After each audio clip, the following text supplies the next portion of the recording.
Hello, I am Prerna and welcome to my channel e-learners, and today we will study Nizam skill।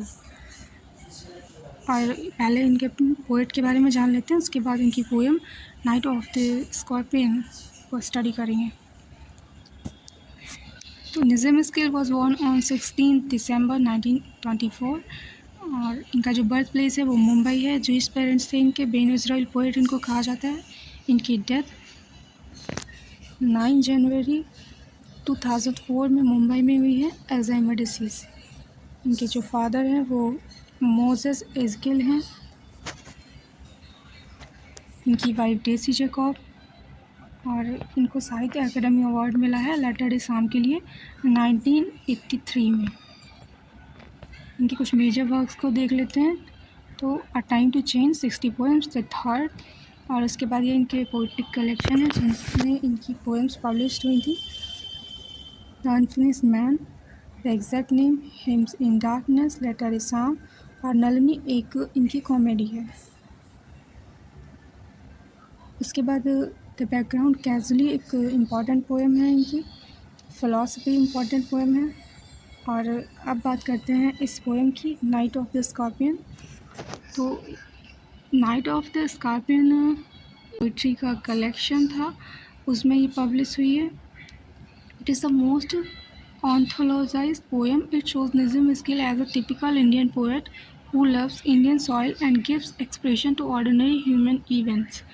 तो ये जो poem है ये एक टिपिकल इंडियन पोएट इनके अंदर जो एज़किल के अंदर है उसको दिखाती है, ये कि ये एक टिपिकल इंडियन पोएट हैं और ये इंडियन सॉइल को बहुत ही प्रेम करते हैं और जो ह्यूमन इवेंट्स होते हैं, ऑर्डिनरी से लाइफ में जो इवेंट्स होते हैं उसको भी कितनी इम्पोर्टेंस देते हैं। This poem is a narrative poem. It is in the first person. A scorpion bites the mother, people search for the scorpion but fail to find it. तो ये एक पोएम है, एक विलेज का सीन दिखाया गया है कि वहाँ पर एक घर में जो माँ होती है, मदर होती है, वो चावल लेने के लिए कमरे में जाती है और वहाँ पर अंधेरा होता है थोड़ा सा, तो वहाँ पर एक स्कॉर्पियन आता है और वो उनको काट लेता है। उसके बाद पूरे गांव से लोगों की भीड़ इकट्ठा हो जाती है और वो उस स्कॉर्पियन को ढूंढने की कोशिश करते हैं, लेकिन वो उसे ढूंढ नहीं पाते हैं।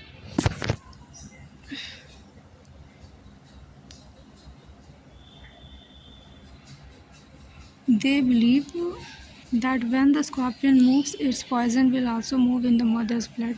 जब स्कॉर्पियन इधर उधर मूव करेगा तो लोगों का, गांव के जो लोग हैं, ग्रामीण हैं, उनका मानना होता है कि जब इसको स्कॉर्पियन इधर उधर मूव करेगा तो उसी तरीके से, उसी स्पीड से मदर की बॉडी में ये पॉइज़न फैलता जाएगा।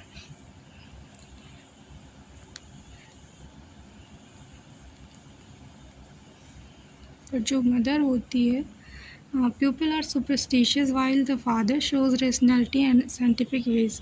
जो प्यूपिल होते हैं वहाँ के वो सुपरस्टिशियस होते हैं और जबकि जो फादर दिखाए गए हैं वो रेशनल है, साइंटिफिक वेज को अपनाते हैं। The mother suffers for 20 hours. जो मदर है वो 20 आवर्स के लिए सफ़र करती है। Mother feels happy to think that the scorpion has not bitten her children. तो जो बाकी के लोग आते हैं वो अपने अपने व्यूज़ देते हैं, अपने अपने विचार व्यक्त करते हैं इस घटना पर, लेकिन जो मदर होती है वो गॉड को थैंक्स करती है, होपफुल होती है गॉड के लिए कि उसने उनके बच्चों को सेव कर लिया और उस स्कॉर्पियन ने मदर को काटा, उनके बच्चों को नहीं काटा। The symbol of darkness and light are developed in the poem.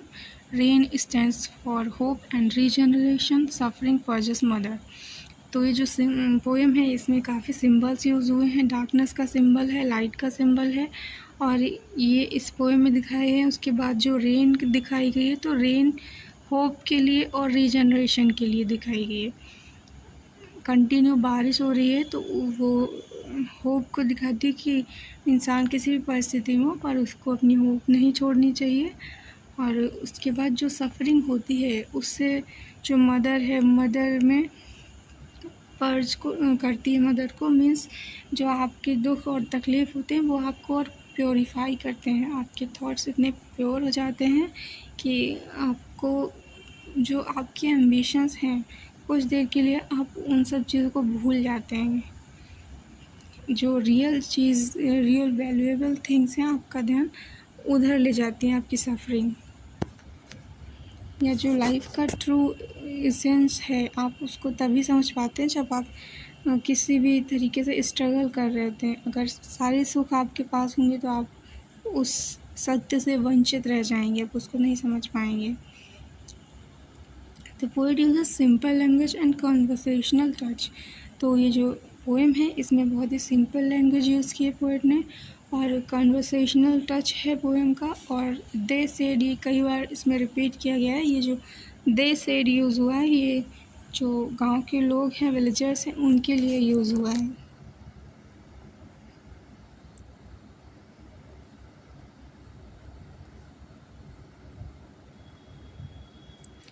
अब इस टेक्स्ट पोएम के टेक्स्ट की बात करते हैं तो night of the scorpion text को स्टडी करते हैं अब हम लोग।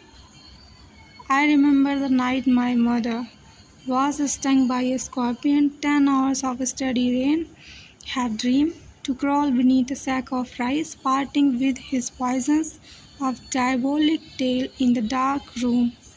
He risked the rain again. The peasants came like swarm of flies and buzzed the name of God 100 times to paralyze the evil one with candles and with lanterns, throwing giant scorpion shadows on the mud-baked walls. They searched for him. He was not found. They clicked their tongues. With every movement that the scorpion made, his poison moved in mother's blood. They said, "May your suffering decrease." तो मुझे वो रात्रि अभी भी याद है जब एक स्कॉर्पियन ने मेरी माँ को काट लिया था। 10 hours ऑफ स्टडी रेन, 10 घंटे तक कंटिन्यू बारिश हो रही थी।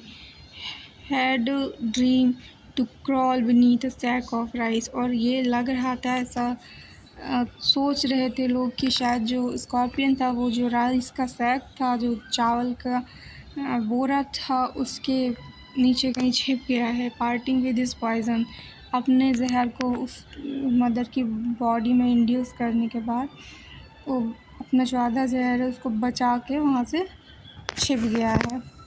अब diabolic tail in the dark room, he risk the rain again.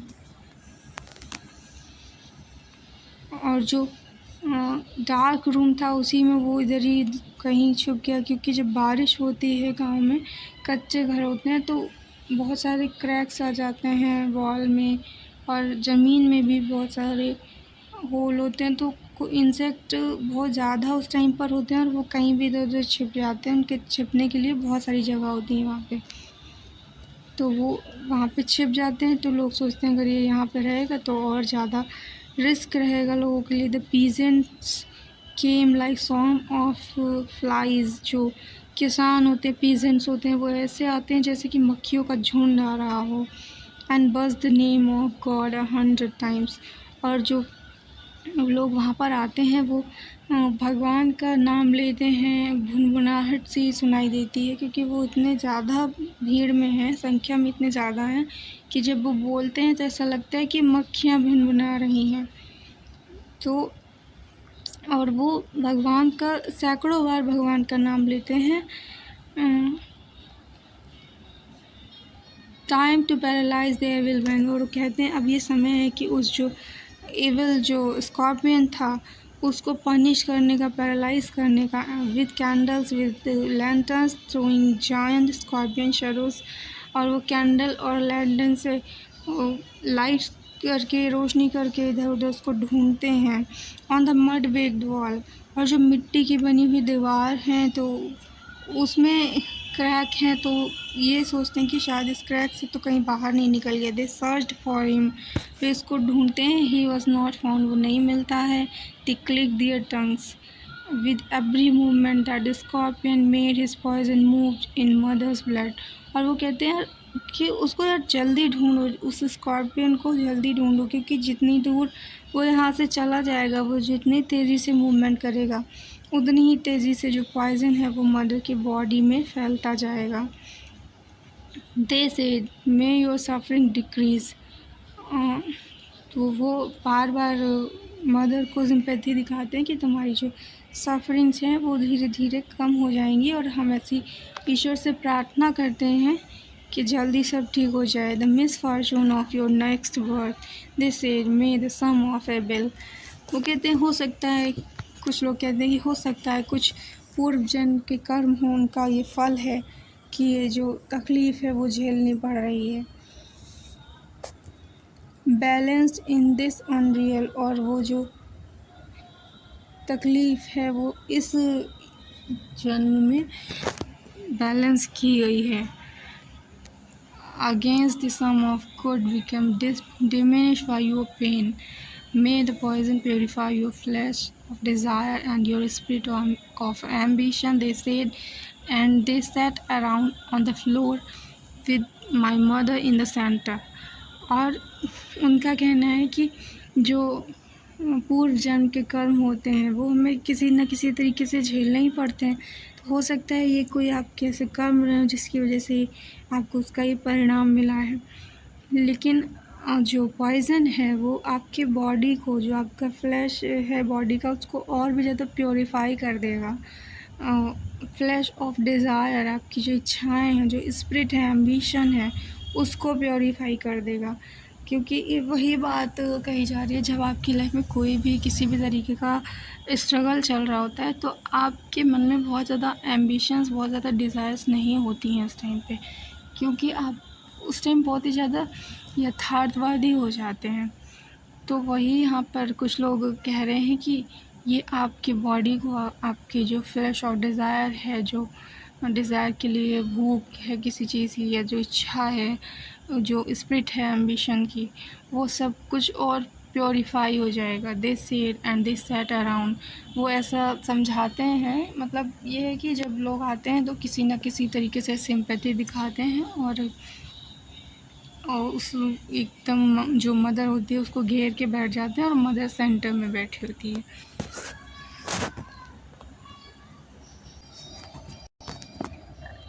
The piece of understanding on each face. More candles, more lanterns, more neighbors, more insects, and the endless rain.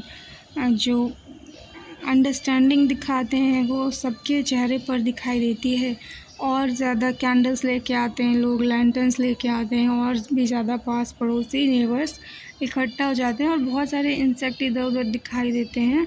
लेकिन जो scorpion को ढूंढा जा रहा है वो नहीं मिलता है, और जो रेन है वो एंडलेस है, वो कंटिन्यूसली हो ही रही है अभी तक। My mother twisted through and through groaning on a mat, और मेरी माँ जो है अपना पैर वह मोड़ के ऐसे मैट पे बैठ जाती हैं। My father septic rationalist, trying every curse and blessing, powder mixture herb and hybrid. मेरे जो फादर हैं वो थोड़े से सेप्टिक हैं, रैशनलिस्ट हैं, तो वो ट्राई करते हैं कि कैसे भी करके ये जो पॉइज़न बॉडी में गया है या जो भी कर्स है ये ठीक हो जाए, और वो उसके लिए भगवान से प्रार्थना भी करते हैं, ब्लेसिंग करते हैं, पाउडर मिक्सचर हर्ब जो भी उनके पास होता है वो सब उस पर ट्राई कर देते हैं। He even poured a little paraffin upon the bitten toe and put a match to it. और जो जिसमें उस स्कॉर्पियन ने उनको काटा होता है, उस टो पर वो एक तेल छिड़कते हैं, पैराफिन ऑयल, और उसके बाद उसमें आग लगा देते हैं, उसको जला देते हैं। क्योंकि जो गांव के जो झाड़ फूँक करने वाले जो वैद्य ओझा जो भी लोग आते हैं, तो वो ये बताते हैं कि ऐसा करने से जो उसका पॉइज़न है वो वहीं ख़त्म हो जाएगा, पूरी बॉडी में नहीं फैलेगा। I watch the flame feeding on my mother, I watch the holy man perform his rites to tame the poison with an incantation. और मैं देखता हूँ कि जो फ्लेम है वो लौ कैसे मेरी माँ को तकलीफ़ दे रही हैं। आई वॉच द होली मैन, और उस होली मैन को देखते हैं, वही जो मंत्र वगैरह पढ़ने आते हैं, जो तांत्रिक हों या जो भी हो, वो लोग आते हैं, कुछ मंत्र वगैरह पढ़ते हैं और उसके बाद ये सारी चीज़ें की जाती हैं।